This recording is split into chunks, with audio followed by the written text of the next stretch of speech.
Hello दोस्तों, कैसे हैं आप सभी लोग। उम्मीद करता हूँ अच्छे होंगे।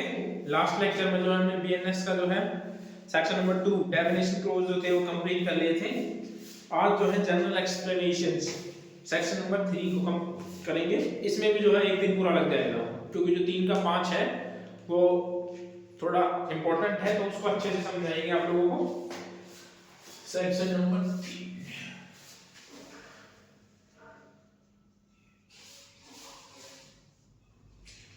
सेक्शन 3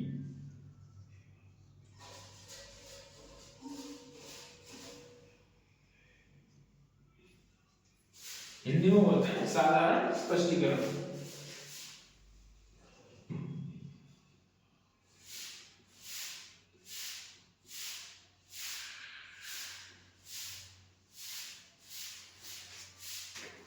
ठीक है, तो ये क्या कहता है, throw out the Sanhita every definition और offence, every penal provision, every illustration of every such definition or penal provision shall be understood subject of the exception contained in the chapter entitled general exceptions। तो देखो, जो इसमें ये कहता है कि जितने भी जो इस एक्ट में जितनी भी परिभाषाएं हैं, प्रत्येक जो जितने भी उपबंध हैं, जितने इलिस्ट्रेशंस हैं, जितने एक्सेप्शंस हैं, तो उनको ऐसे समझा जाएगा कि वो जो है जनरल एक्सेप्शंस में माने जाएंगे, या फिर कोई भी जनरल सामान्य अपवाद है तो उनको जो है अपवादों के अधीन समझा जाएगा, चाहे उन अपवादों की ऐसी परिभाषा ढंग उपबंध दृष्टांत में दोहराया न गया हो।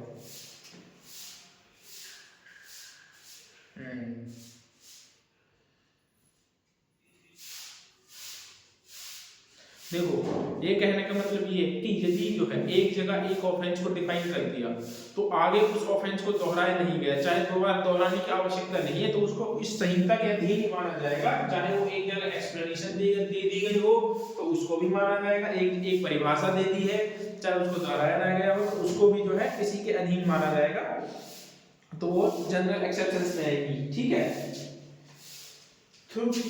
जैसे इसमें एक एग्जांपल है, ये कहता है कि 7 इयर्स तक के आयु के बच्चे ने जो है ऑफेंस किया तो वो जो होगा दंडनीय नहीं होगा। ये क्या है, जनरल एक्सेप्शन है। ठीक है, चैप्टर नंबर 3 का, तो ये जनरल एक्सेप्शन है, चाहे उसको दोहराया जाए ना जाए तो उसको जो होगा दंडित नहीं किया जाएगा किसी भी तरीके से।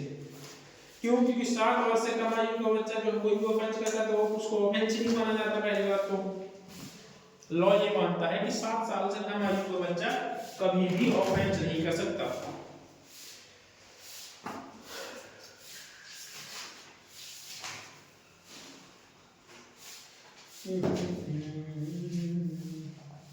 उसके बाद सेकंड क्या कहता है, सेकंड को देखते हैं।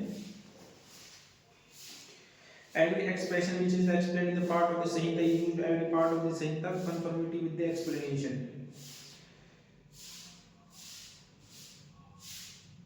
देखिए, इसमें जो कह रहा है कि प्रत्येक पद जिसमें इस संहिता के अधीन किसी भाग को स्पष्ट रूप से किया गया है, इस संहिता के प्रत्येक भाग में उस स्पष्टीकरण के अनुरूप ही माना जाएगा। तो देखिए, जो डेफिनेशन दी गई है ना, उसके नीचे कोई कभी-कभी क्या होते हैं, इलस्ट्रेशंस भी होते हैं, तो उनको ना उनकी परिभाषा इलस्ट्रेशन के हिसाब से ही दी जाएगी। ठीक है, कोई भी पद वगैरह है तो जैसा इलस्ट्रेशन में बताया गया ना उसी तरीके से।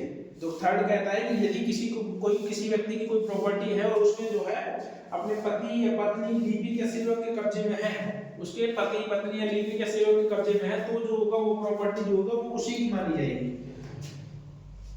लिपिक या सेवक की हैसियत से अस्थायी रूप से किसी विशेष अवसर पर नियोजित कोई व्यक्ति उस उपधारा के अर्थ के अंतर्गत लिपिक या सेवक है। जो अस्थायी रूप से भी यदि कोई सर्वेंट या लिपिक रखा है ना उन्होंने, तो वो भी ये नहीं कह सकता कि ये तो जो है मेरा लिपिक या वो सेवक नहीं है, तो वो भी जो उसका सेवक माना जाएगा और उस व्यक्ति के कब्जे में भी जो प्रॉपर्टी होगी ना वो उसी की मानी जाएगी, मालिक की। उसके बाद कहता है सेक्शन नंबर 4, सॉरी सबसेक्शन 4, छोड़ दो इनको, अवैध लोग भी शामिल है, यही सही है। तो पहले बता चुका हूं इसमें अवैध लोग वगैरह के बारे में, मिशन वगैरह के बारे में। उसके बाद आता है 3 का 5, ये जो है बड़ा इंपॉर्टेंट है, कॉमन इंटेंशन। इसी को तो जो है मुझे 3 का 5, ठीक है, कॉमन इंटेंशन।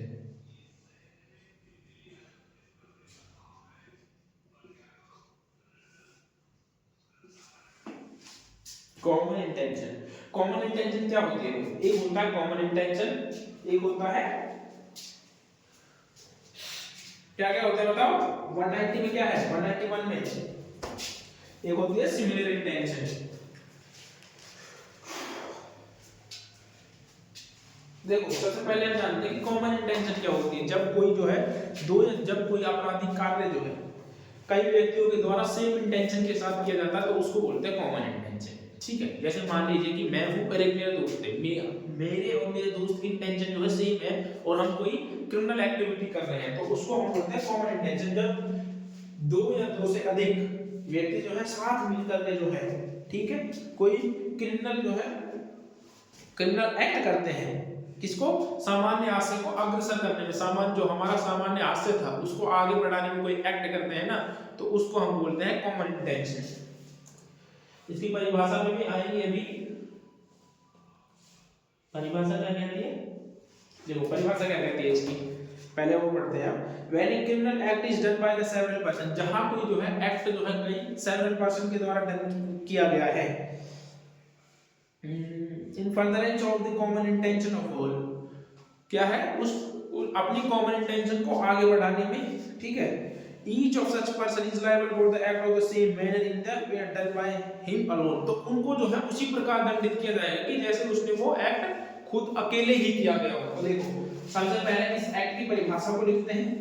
इस एक्ट की परिभाषा को टुकड़ों में तोड़ते हुए लिखेंगे, ठीक है। ये क्या कहता है, इसको मैं हिंदी में लिखूंगा आप लोगों को, देखो इसमें, क्योंकि ये हिंदी में ज्यादा इजीली आपको समझ में आएगा। इंग्लिश में क्या आएगा, देखो जब कोई आपराधिक कार्य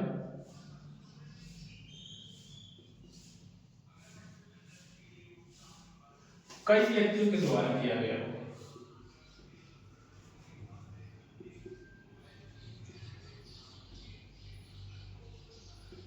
के द्वारा किया हो,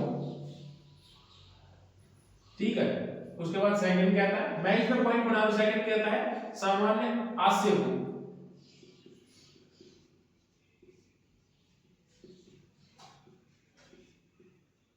अग्रसर करने हेतु।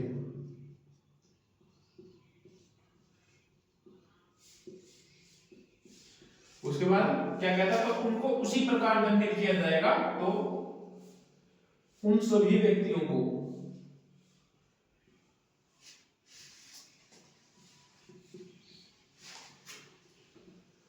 उसी प्रकार दंडित किया जाएगा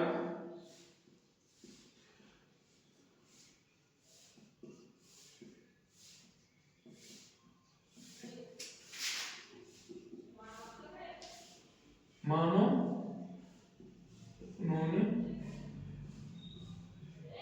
वो कार्य अकेले ही किया हो।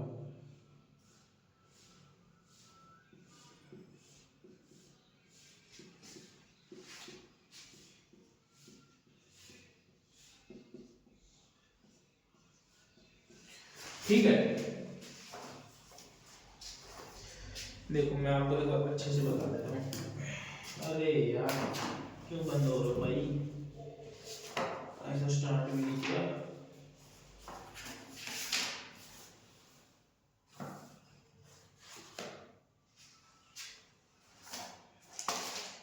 देखो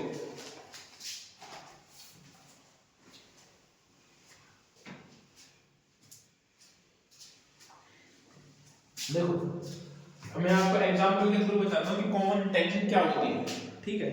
common intention and common object दोनों में अंतर भी बताऊंगा आपको क्या होती है, कैसे होता है, इसको आप देख लेना, तो परिभाषा ही है। कॉमन इंटेंशन क्या होती है, देखो जब दो या दो से अधिक व्यक्ति की, मान लो ए और बी पर्सन है, ठीक है, ए और बी दोनों है, ठीक है, ये दोनों मिलकर के एक योजना बनाते हैं, ये दोनों मिलकर के, ठीक है, दोनों साथ में मिलकर के एक योजना बनाते हैं कि हमें जो है एक सी नाम के व्यक्ति की डेथ करनी है, सी पर्सन को मारना है।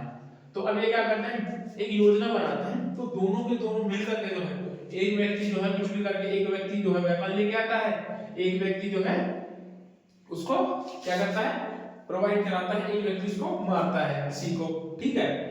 तो अब ये दोनों व्यक्ति मिलकर कोई क्रिमिनल एक्ट कर रहे हैं, ठीक है, इसका ए का वेपन खरीद के लाना, तो ये क्या था, कॉमन इंटेंशन को आगे बढ़ाना था। जो इनके बीच में कॉमन इंटेंशन थी, इनका जो सामान्य उद्देश्य था इन दोनों का, उसको जो है ये आगे बढ़ा रहे हैं, फर्दर आगे बढ़ा रहे हैं, इसका ये ए का वेपन खरीद के लाए, और जो है इसको जो है जाकर के मारना, ये तो अपने आप में कहते है ही, साथ में इन दोनों की जो इंटेंशन थी उसको कंप्लीट करते हुए कॉमन इंटेंशन को बता रहा है, तो ये दोनों उसी प्रकार लायबल होंगे। अब ये नहीं कह सकता इसमें कि मैंने तो जो है मर्डर किया ही नहीं, मर्डर तो जो है बी ने किया है, तो ए भी इसमें उसी प्रकार लायबल होगा जैसे मानो बी ए ने ही मर्डर किया हो, ठीक है, चाहे उसने उसको मारा हो या नहीं मारा हो, बस वो उसमें सहायक है ना, और उसको पता है कि इसकी जो है इन सब की इनका उद्देश्य क्या है, और उस उद्देश्य को आगे बढ़ाने में जो है ये सहायता कर रहा है, तो इसको बोलते हैं कॉमन इंटेंशन। अब देखो जैसे सिमिलर इंटेंशन क्या होती है, सिमिलर इंटेंशन ये क्या होता है, देखो सिमिलर इंटेंशन वो होती है कि एक पर्सन है, ठीक है, जो सी की डेथ करना चाह रहा है, एक बी पर्सन है जो सी को मारना चाह रहा है, एक डी व्यक्ति है जो सी को मारना चाह रहा है, ठीक है, तो ये तीन पर्सन हैं अलग अलग। अब ये दोनों एक दूसरे को बिल्कुल भी नहीं जानते, A B C A B D जो है ये किसी को नहीं जानते, ठीक है, ये लेकिन इनका इंटेंशन क्या है, इनका इंटेंशन सिर्फ बी को मारना है, लेकिन ये नहीं जानते कि इसकी इंटेंशन इसकी है, ना ये इसको जानता ना ये इसको जानता, तो ये क्या करता है, ये अपना सिमिलर एक्ट के द्वारा खुद ही वेपन खरीदता है, खुद ही लेके जाता है और इस व्यक्ति को मारने का प्रयास करता है, ठीक है, तो ये व्यक्ति जो है मर जाता है, ये व्यक्ति मान लीजिए मर जाता है, तो अब इसमें चाहे इन व्यक्तियों ने कोई एक्ट किया गया हो या ना किया हो, इन ये व्यक्ति लायबल नहीं होंगे, क्यों, क्योंकि इनमें जो है सिमिलर इंटेंशन थी, कॉमन इंटेंशन नहीं थी। कॉमन इंटेंशन वो होती है जिसमें प्रायर मीटिंग ऑफ माइंड होती है, अर्थात पहले ही योजना का समावेश जिसमें होता है, ठीक है, तो उसको बोलते हैं कॉमन इंटेंशन, कॉमन ऑब्जेक्ट। मैंने आपको बता ही दिया है कॉमन इंटेंशन क्या होती है, जब दो या दो से अधिक व्यक्ति एक साथ मिलकर किसी एक्ट को करते हैं, ठीक है, योजना बनाकर योजनाबद्ध तरीके से किसी एक्ट को करते हैं, तो उसको बोलते हैं कॉमन इंटेंशन। और जिसमें कोई योजना वगैरह नहीं होती, प्रायर मीटिंग वगैरह नहीं होती, किसी को पता नहीं होता उसमें, तो उसको बोलते हैं सिमिलर, जो अलग अलग एक्ट करते हैं उसको बोलते हैं, चाहे भले ही उनका ऑब्जेक्ट एक रहा हो, तो उसको कॉमन इंटेंशन नहीं बोलेंगे, उसको सिमिलर इंटेंशन बोलेंगे। तो सिमिलर इंटेंशन के लिए आपको डेफिनेशन लिखनी है तो लिख लेना, जब विभिन्न व्यक्तियों का आशय एक ही होता है लेकिन उनमें से कोई भी एक दूसरे के आशय को नहीं जानता। देखो अब उसी प्रकार ना तो ए जो है बी के इंटेंशन को जानता है, ना बी डी के इंटेंशन को जानता है, लेकिन इनकी इंटेंशन एक ही है, सी की डेथ करना, ठीक है, तो ये कहता है लेकिन मैं जानता नहीं हूं, तब उन व्यक्तियों के बीच ऐसा आशय का आदान प्रदान नहीं होता, ना ही उन व्यक्तियों के बीच जो है इनकी इंटेंशन का आदान प्रदान होता है, ना ये एक दूसरे के साथ शेयर करते हैं, ना ये मीटिंग वगैरह करते हैं, ना ये कॉन्स्पिरेसी वगैरह करते हैं, दोनों को साथ मिल करके ये सिर्फ अकेले ही अपना एक्ट करते हैं, तब वह सामान्य आशय कहलाता है, तब जो होगा उसको सिमिलर इंटेंशन बोलेंगे। कॉमन इंटेंशन की परिभाषा यदि आपको लिखनी हो तो उसको कैसे लिखेंगे, वे सभी अभियुक्तों का समान आशय तो हो लेकिन सभी अभियुक्तों को उसकी जानकारी होती है, सभी अभियुक्तों के मस्तिष्क को या विचारों का पूर्ण मिलन होता है। तो कॉमन इंटेंशन में ये दो चीजें जरूरी हैं,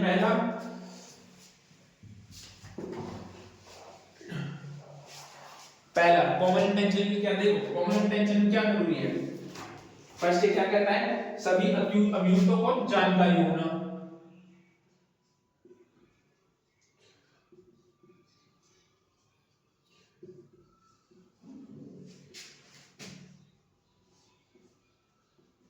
उसके बाद दूसरा क्या कहता है, मस्तिष्क को भी प्रायर मीटिंग होना, पूर्व मस्तिष्क मिलन होना, ठीक है, सभी अभियुक्तों के मस्तिष्क के पूर्व या विचारों का पूर्व मिलन,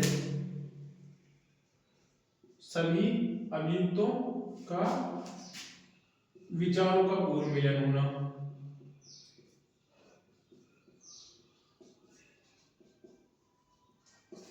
तो इसमें ये दोनों जरूरी है। उसके बाद कहता है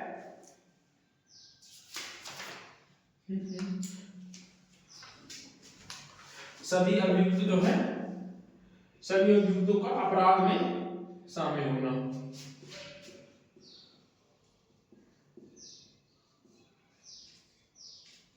इसमें कुछ एक्सेप्शंस भी हैं, लेकिन इसको जब मैं आगे आपको केस लॉ पढ़ाऊंगा ना तब आपको बताऊंगा कि इसमें क्या क्या एक्सेप्शन है, ठीक है। अभी आपसे इसको इतना याद रखिए कि ये तीन चीजें होनी चाहिए कॉमन इंटेंशन के लिए। पहला, जितने भी व्यक्ति हैं, दो या दो से अधिक व्यक्ति हैं, तो उनका जो है उनको इस चीज की जानकारी होनी चाहिए अपने ऑब्जेक्ट की। दूसरा, सभी व्यक्तियों के विचार पहले ही उन्होंने कॉन्स्पिरेसी बनाई हो, पहले ही उन्होंने एक विचारों का आदान प्रदान किया हो, किस तरीके से एक्ट को आगे बढ़ाना है। उसके बाद तीसरा कहता है कि सभी अभियुक्तों को अपराध में शामिल होना, जो एक की चेन होती है ना, वो टूटनी नहीं चाहिए। अच्छा, कॉमन ऑब्जेक्ट और कॉमन इंटेंशन। कॉमन इंटेंशन को भी हमने बताया कि कॉमन इंटेंशन क्या है। देखो कॉमन इंटेंशन की भी आपको डेफिनेशन लिखवाते हैं कि व्हाट इज कॉमन इंटेंशन।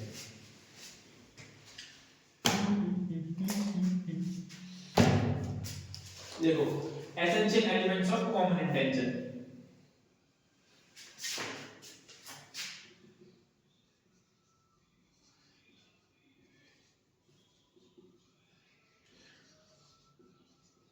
अब आप बताओ हिंदी में लिखो या इंग्लिश में लिखो, किसी भी तरीके से लिखवा लो जैसा आप लोग चाहें, लेकिन आप लोग बोल नहीं सकते तो मैं इसको हिंदी में पढ़ाऊंगा तो हिंदी में ही पढ़ाऊंगा, क्योंकि किसी का एक बार मेरे पास आया था मैसेज कि भैया आप हिंदी में पढ़ाया करो, तो इसको हिंदी में ही पढ़ाएंगे। देखो कोई फर्स्ट कहता है कोई आपराधिक का एसेंशियल एलिमेंट्स क्या है,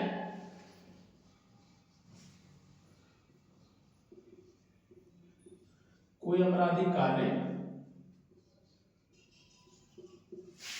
क्या हो। देखो कोई आपराधिक कार्य हो पहला।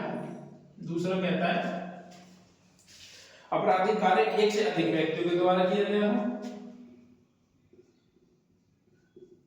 एक से अधिक व्यक्ति हो,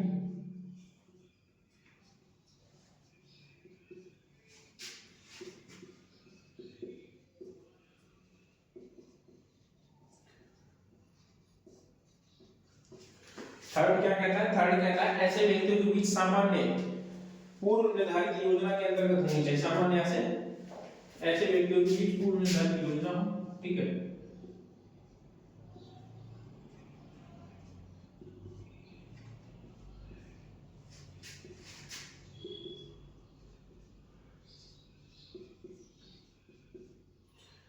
पूर्व निर्धारित योजना हो अर्थात प्रायर माइंड ऑफ मीटिंग, ठीक है। उसके बाद कहता है कि क्रिमिनल एक्ट को आगे बढ़ाने में सामान्य आशय को अग्रसर करने में एक्ट किया गया हो।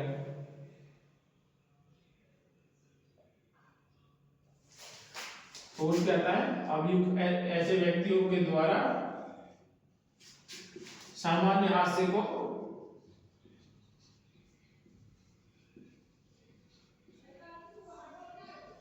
आगे बढ़ाने में एक्ट किया गया हो, आगे बढ़ाया गया हो। अब इसका मतलब क्या है, आगे बढ़ाया गया हो मतलब क्या है, अग्रसर किया गया हो। देखो मैंने और मेरे दोस्त ने जो है मिलकर के ये योजना तो बना ली कि ठीक है यार हम किसी डी नाम के व्यक्ति का मर्डर करेंगे, लेकिन जो है हमने कभी उस योजना जो थी उसको कंप्लाई नहीं किया, कभी भी जो है उसको आगे नहीं बढ़ाया, हमने कोई तैयारी वगैरह कुछ नहीं की, बस हमने बैठे बैठे एक सोचा कि यार जो है हमें उसकी डेथ करनी है, लेकिन हमने कोई एक्ट नहीं किया। तो ये अब कोई ऑफेंस नहीं है अपने आप में, ठीक है। तो इसमें जो होगा ना, जब हम कोई एक्ट करेंगे, हमने ये सोचा कि जो है हम इसके थ्रू जो है किसी गन जो है उसको शूट करके मारेंगे, तो लेकिन अब हम क्या किया, बस सोच लिया और कुछ नहीं किया, तो ये कोई एक्ट नहीं है, क्योंकि इसको सामान्य आशय को तो आगे बढ़ाया ही नहीं हम लोगों ने। हाँ ये क्रिमिनल एक्ट जरूर हो सकता था यदि हम करते तो, लेकिन हमने किया ही नहीं। उसके बाद क्या ये है कि तो यदि हम जो है उसको मारने के लिए जो है एक जो है मिलकर के गोली लेके आता है, मैं बंदूक का जो है जुगाड़ वगैरह लगाता हूँ और उसको मारने के लिए तैयारी स्टार्ट करते हैं, या फिर पॉइजन वगैरह लेके आते हैं, जो एक्सवाइजेड जिस भी तरीके से हम मारना चाहते हैं उस तरीके को आगे बढ़ाने में हम कोई भी एक्ट कर रहे हैं ना मारने के लिए, तब जो होगा उसको ये माना जाएगा कि उसने कॉमन इंटेंशन को आगे बढ़ाने में कोई एक्ट किया है, ठीक है।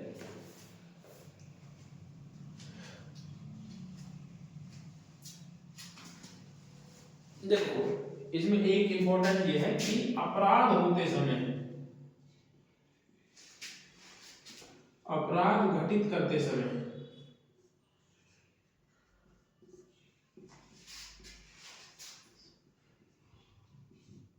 सभी व्यक्तियों की उपस्थिति,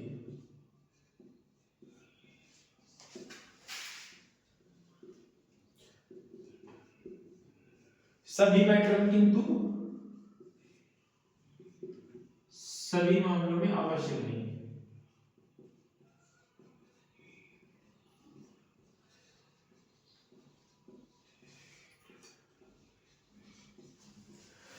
देखो, अपराध जब किया जा रहा है ना तो उस समय जो है सभी व्यक्तियों की उपस्थित होना तो जरूरी है, लेकिन ये सभी मैटर्स में जरूरी नहीं है। ठीक है, कि मान लीजिए कि एक व्यक्ति है, ये हम 4-5 लोगों ने जो है मिलकर के कोई ऑफेंस की प्रिपरेशन की कि हमें ये एक्ट करना है, किसी को मारना है, लेकिन जो है मैं यहीं पे रुक जाऊं, जहां पर हमने प्रिपरेशन की मैं वहां से गया ही नहीं। ठीक है, लेकिन मैंने प्रिपरेशन तो की, मैंने उनको ऑफेंस वगैरह कराने के लिए हथियार वगैरह प्रोवाइड करवाए, मैंने उनको टिकट वगैरह प्रोवाइड कराए, सहूलियत वगैरह प्रोवाइड करी, लेकिन मैं वहां पर गया नहीं।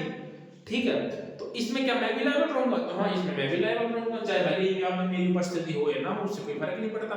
तो उपस्थिति जो होती है ना वो कंडीशंस के ऊपर डिपेंड, कंडीशंस सर्कमस्टेंसेस के ऊपर डिपेंड करती है कि किस तरीके के तथ्य जो है ऑफेंस के हैं। अब इसमें आता है कि हमने ये तो पढ़ लिया कि क्या जो है कि क्या क्या वो है एसेंशियल एलिमेंट्स, हमने पढ़ लिया। अब हम पढ़ेंगे कि क्या क्या एसेंशियल एलिमेंट्स नहीं है। ठीक है, कि सामान्य आशय में क्या क्या नहीं आता, नॉट एसेंशियल एलिमेंट्स। लेकिन पूछ लेते हैं आपसे नेगेटिव में, पूछ ले कि क्या इसमें जो है नहीं है, क्या इसका तत्व नहीं है कॉमन इंटेंशन का, not essential elements.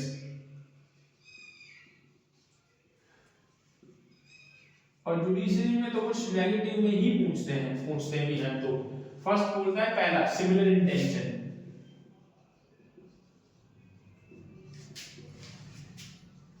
Similar intention. ठीक है, सेकंड कॉमन ऑब्जेक्ट,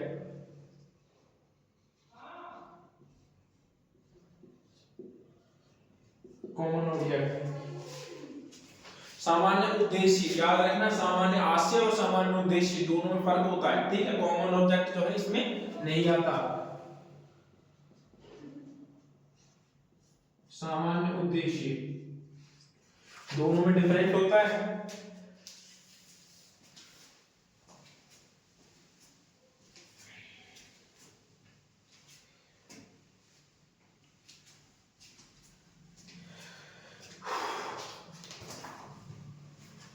उसके बाद थर्ड कहता है सभी को समान लाभ मिलना भी आवश्यक है, सभी को समान लाभ मिले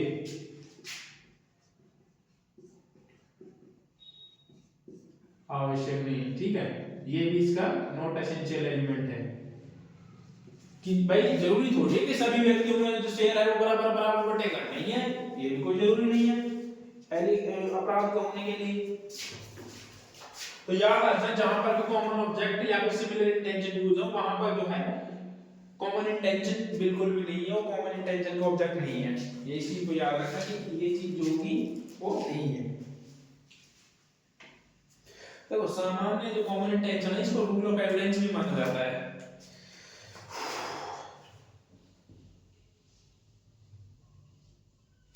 तो आप इस परिभाषा को पढ़ने के बाद ना आप एक कंक्लूजन पर पहुंच सकते हैं बस कि इसका कंक्लूजन क्या होगा। अगर हम शॉर्ट में, बिल्कुल शॉर्ट में लिखे एक वर्ड में, तो इसका क्या कंक्लूजन होगा। ठीक है,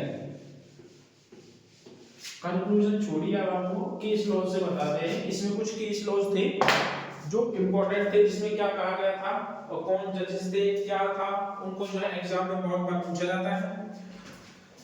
पहला केस था Virendra Kumar Ghosh versus emperor, Virendra Kumar Ghosh versus emperor.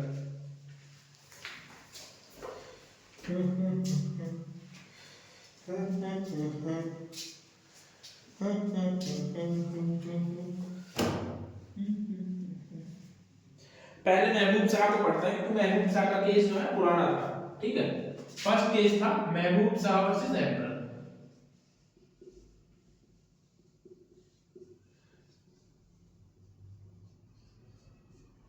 1945 है ना, हाँ 1945। तो देखिए इसके फैक्ट मैं आपको बता देता हूँ। ठीक, क्या है इसमें जो था कॉमन इंटेंशन और सिमिलर इंटेंशन में डिफरेंस भी बताया गया था। ठीक है, और इसमें ये कहा गया था कि जरूरी नहीं है कि सामान्य आशय का मिलन घटनास्थल पर ही हो, घटनास्थल पर भी हो सकता है, इसमें ये कहा गया था। और देखिए इसका फैक्ट क्या है, देखो एक गांव होता है, खड़केल गांव होता है। ठीक है, उसमें अल्लाहदाद और हमीदुल्लाह 1942। देखो अल्लाहदाद और हमीदुल्लाह मिलकर के जो है नरकुल काटने के लिए जाते हैं किसी नदी पर में, ठीक है। तो लेकिन जो होते हैं वहीं पर जो है नदी के पास में जो क्या होते हैं, हसन, ये मोहम्मद हसन साहब और वली साहब और महबूब साहब, ये तीनों होते हैं। ये तीनों चेतावनी देते हैं कि हमारे खेतों से जो है नरकुल नहीं काटने हैं। लेकिन जो है इनकी चेतावनी को अनदेखा करते हुए जो क्या लोग करते हैं, ये हमीदुल्लाह जो होते हैं, ठीक है, ये क्या करते हैं, नरकुल काट के ले आते हैं, ठीक है। उसके बाद में जो है हुसैन साहब, जो हुसैन साहब होता है, तो वो क्या कहता है, उनसे नरकुल को वापस जब वो लेकर के आते हैं घर जाने के लिए, तो क्या कहते हैं, उनसे वो नरकुल मांगता है कि जो है तुमने हमारे खेतों से नरकुल काटा है तो इन्हें लौटा दो। लेकिन अल्लाह ताला जो होता है वो नरकुल को नहीं लौटाता, ठीक है। सॉरी, गुलाम साहब जो कहता है कि नरकुल लौटाने के लिए गुलाम साहब बोलता है उसको, लेकिन गुलाम साहब नहीं लौटाता है। तो उसके बाद में क्या होता है कि वो जो होता है ना, गुलाम साहब जो होता है वो अल्लाह ताला पर जो क्या करता है, डंडे से वार कर देता है, जिससे उसको इंजरी हो जाती है, ठीक है, जिससे उसको इंजरी हो जाती है। और जो होता है गुलाम साहब जो चिल्लाता है,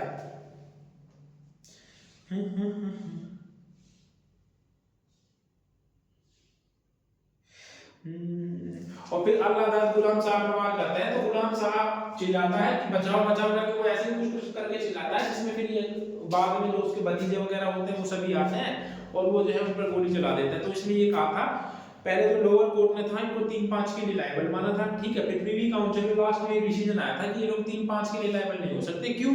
क्योंकि फर्स्ट ऑफ ऑल तो ये कि इसमें प्रायर मीटिंग ऑफ माइंड नहीं था, ठीक है, पूर्व निर्धारित योजना नहीं थी। क्यों? क्योंकि गुलाम कासिम वगैरह जो थे या महबूब साहब थे, वो सिर्फ इस इंटेंशन के साथ गए थे, जब उन्होंने उसकी एकदम से आवाज सुनी तो वो लोग उसको बचाने के लिए गए थे, तो उनकी कोई प्रायर मीटिंग नहीं थी। तो उसमें जो है इन सभी को 3-5 के लिए दोषी नहीं माना था कोर्ट ने।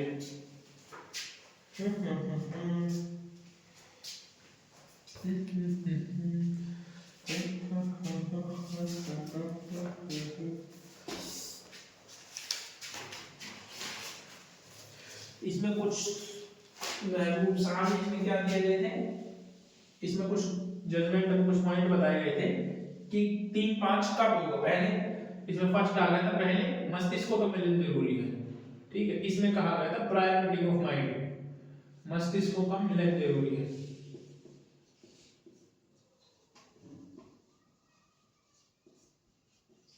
ठीक है। उसके बाद कहा गया था प्री अरेंज प्लान होना चाहिए,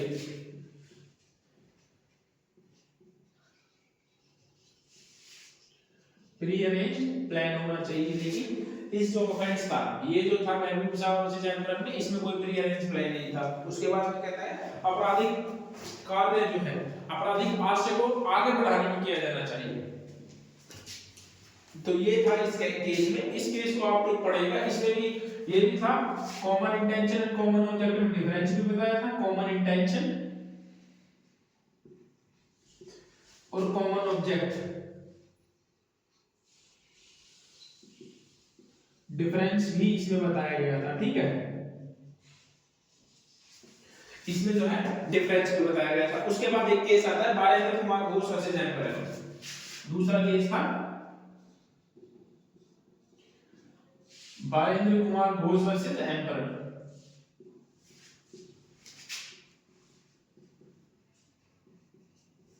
इसको पोस्ट ऑफिस केस भी बोलते हैं। इसको क्या बोलते हैं? पोस्ट ऑफिस केस, याद रखना। इसको क्या बोलते हैं? पोस्ट ऑफिस केस भी बोलते हैं इसको। अच्छा, इस केस में बहुत बार ये सवाल पूछा जाता है कि इसमें जो थे जज कौन थे। इस केस के बालेंद्र कुमार घोष वर्सेस एम्परर में जज कौन थे? तो इसमें जज थे लॉर्ड समर, और लॉर्ड समर ने इसमें एक परिभाषा दी थी। वो परिभाषा किसी को पता है? Lord Sumner, they also serve who stand and wait, वे भी कार्य करते हैं जो मात्र खड़े रहते हैं। ये परिभाषा दी थी लॉर्ड समर ने, ठीक है।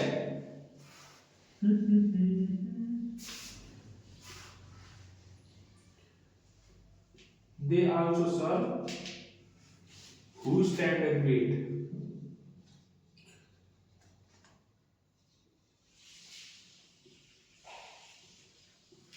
क्या इस चीज को याद रखना, they are serve who stand and wait, इसमें ये कहा गया था। इसमें इसको शंकरी टोला प्रसाद केस भी कहते हैं, ये भी याद रखना आपको, इसको संतरी टोला प्रसाद केस भी कहते हैं। बहुत इंपॉर्टेंट केस है संतरी प्रसाद टोला प्रसाद केस। ठीक है, इसके 3 नाम हुए केस में, पहला पोस्ट ऑफिस केस, संतरी टोला प्रसाद केस और बालेंद्र कुमार बोस तो है ही। इसमें जज थे लॉर्ड समर थे, लॉर्ड समर के साथ 2 और जज भी थे इसमें। लॉर्ड समर के साथ में 2 और भी जजेस थे। ठीक है,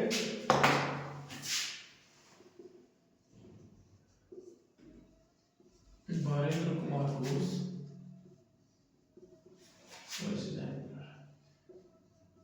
इसको क्या बोलते हैं, पोस्ट ऑफिस केस। दोबारा से लिख देता हूं, नीचे से दिख नहीं होगा, या फिर और क्या बोलते हैं साथ में, संतरी टोला प्रसाद केस।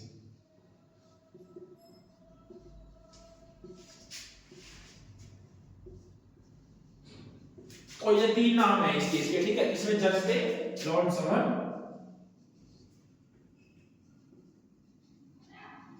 इसने एक परिभाषा दी थी, they also serve who stand and wait.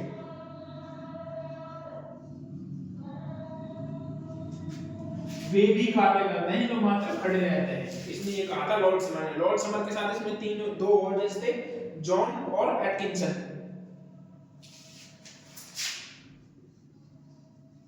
John और एटकिंसन। ठीक है, तो 3 जजेस की बेंच थी है, जिसमें सीनियर जज कौन थे, लॉर्ड समर थे। ये याद रखना इसको।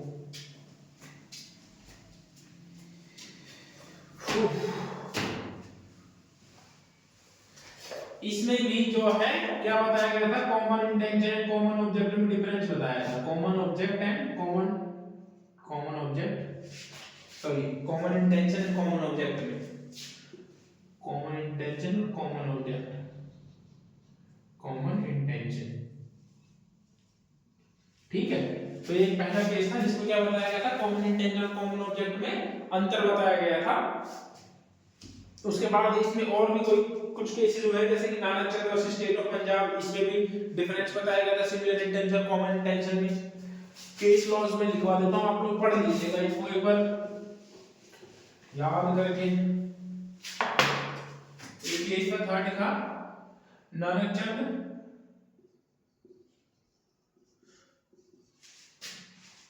वर्सेस स्टेट ऑफ पंजाब, जिसमें क्या कहा गया था, जिसमें कॉमन इंटेंशन सिमिलर इंटेंशन में जो डिफरेंस बताया गया था। उसके बाद एक केस था इसमें पांडुरंग वर्सेस हैदराबाद करके था कुछ, है ना, पांडुरंग था ना, हाँ, Pandurang versus state of Hyderabad. उसके बाद इसमें Mahesh versus state of MP, Rishidev Pandey versus state of UP. आप लोग इस केसेस को लिख लीजिए, Mahesh versus state of MP. ठीक है, फिफ्थ था ऋषिदेव पांडे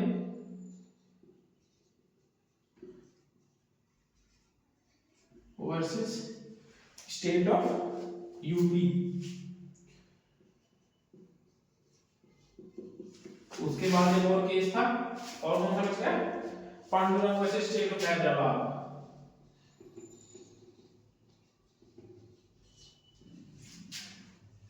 तो ये जो है इसमें 6 केसेस इंपॉर्टेंट थे स्टेट ऑफ हैदराबाद। ठीक है, फर्स्ट केस कौन सा था, जो मैंने बताया था महमूद शाह वर्सेस एल्बर, उसको भी यहाँ लिख देते हैं।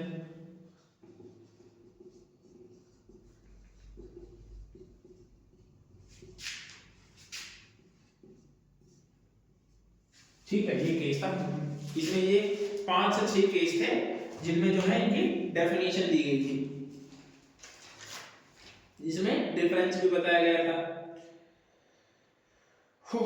उसके बाद आता है 3 का 6, 3 का 5 जो हमने कंप्लीट कर लिया है। अब आते हैं 3 के 6 पे। 3 का 6 क्या कहता है, बेरक उठाइए और देखते हैं कि क्या डेफिनेशन है 3 के 6 में। 3 का चेक करता है कि जब भी कोई कार्य आपराधिक ज्ञान या आशय से किए जाने के कारण नहीं आपराधिक है, कई व्यक्तियों के द्वारा किया जाता है, तब ऐसे व्यक्तियों में से प्रत्येक व्यक्ति जो ऐसे ज्ञान या आशय से उस कार्य में सम्मिलित है, उस कार्य के लिए उसी प्रकार दायित्व होगा जैसे मानो वह कार्य उसने स्वयं अकेले ही किया हो। जब भी कोई एक्ट होता है आपराधिक ज्ञान या आशय के कारण किया गया है, उसको पता है कि इसमें जो है क्रिमिनल इंटेंशन क्रिमिनल नॉलेज के साथ कोई एक्ट किया गया है, तो उसी प्रकार का एक्ट होगा उसमें, जैसे कि उसमें अकेले ही वो कार्य किया। उसके बाद 7 कहता है जहां कहीं किसी कार्य द्वारा किसी लोक या परिणाम द्वारा कार्य किया जाना है या उस परिणाम को कार्य करने का प्रयास करना अपराध है, वहां यह समझा जाएगा उस परिणाम को आंशिकतः या लोप किया जाना भी अपराध है। जहां किसी एक्ट को करना या किसी एक्ट का ओमिशन करना अपराध है, तो वहां उस एक्ट का पार्टली ओमिशन या पार्टली एक्ट करना भी अपराध माना जाएगा। उसमें देखो एग्जांपल में क्या कहता है, ए इंटेंशनली कॉज जज डेथ, ए जो है आशयपूर्वक जज की डेथ करना चाहता है, party by illegally omitting to give जज फूड, पार्टली तो क्या करता है जड़ को जो है पार्टली आंशिक रूप से जो है फूड देना बंद कर देता है, एंड पार्टली बाय बीटिंग जड़।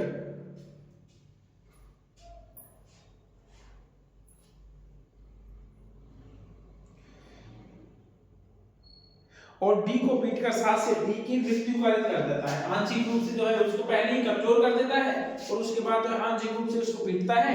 लेकिन अगर यदि वो जनरली उसको पीटता प्रॉपर भोजन देता तो उसकी डेथ नहीं होती, लेकिन उसको पता है कि वो पहले ही कमजोर हो चुका है, उसको पीट कर जो है उसकी डेथ कमिट कर देता है। तो इसमें ये भी ऑफेंस है। जब कोई कार्य, अब 8 को देखते हैं, जब कोई अपराध का कार्य द्वारा किया जाता है तो जो कोई या अकेले या किसी अन्य व्यक्ति के साथ मिलकर होकर उस कार्य में से कोई एक कार्य करके उसे अपराध के लिए जाने का सहयोग करता है तो वह अपराध है। सहयोग कैसे करता है देखो, जैसे कि एग्जांपल देखते हैं इसका। एग्जांपल जब आप देखोगे तो आप लोगों को समझ में आएगा। ए और बी अलग अलग रूप से विभिन्न कार्यों पर डी को विष की छोटी छोटी मात्राएं देकर उसकी सहायता करने को सहमत होते हैं। तो ए और बी जो होते हैं ना, वो डी की डेथ करने के लिए क्या करते हैं, ए डी को जो है छोटी छोटी जहर की गोलियां देने के लिए सहमत होते हैं। ए और बी जो होते हैं डी की हत्या करने के आशय से सहमति के अनुसार उसको जहर देते हैं थोड़ा थोड़ा। डी इस प्रकार दी गई विष की मात्राओं से प्रभाव में आकर मर जाता है। जहां ए और बी हत्या के साथ से सहयोग करते हैं और उनमें से प्रत्येक ऐसा कार्य जिससे मृत्यु कारित हो दोनों अपराध के लिए दायी है, तो वो दोनों जो होंगे दोनों एक्ट के लिए दायी होंगे। क्यों? क्योंकि ए और बी मिलकर थोड़ा थोड़ा जहर देता है, पहले ए थोड़ा जहर देता है फिर बी जहर देता है, तो उससे क्या होता है कि वो मर जाता है। तो इसमें दोनों ही लायबल होंगे।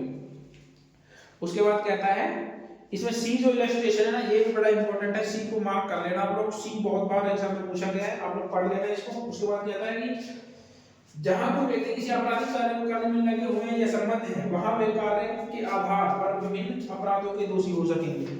ये छोड़ देंगे। इलस्ट्रेशन को जरूर पढ़ लेना, मैं बार-बार कहूंगा इलस्ट्रेशन बेस्ड क्वेश्चन आने लगे हैं अब एग्जाम्स में, तो इलस्ट्रेशन को आप जो है कर जाना। तीनों इलस्ट्रेशन इंपॉर्टेंट है। 3-5 वाले तो मैंने केसेस बताए दिए आपको। इसके जो 8 के और 7 के जो इलस्ट्रेशन है इसको पढ़ने जाना आप लोग। उसके बाद आता है चैप्टर नंबर 2। चैप्टर नंबर 2 आता है पनिशमेंट, दंडों के विषय में। पनिशमेंट क्या होती है?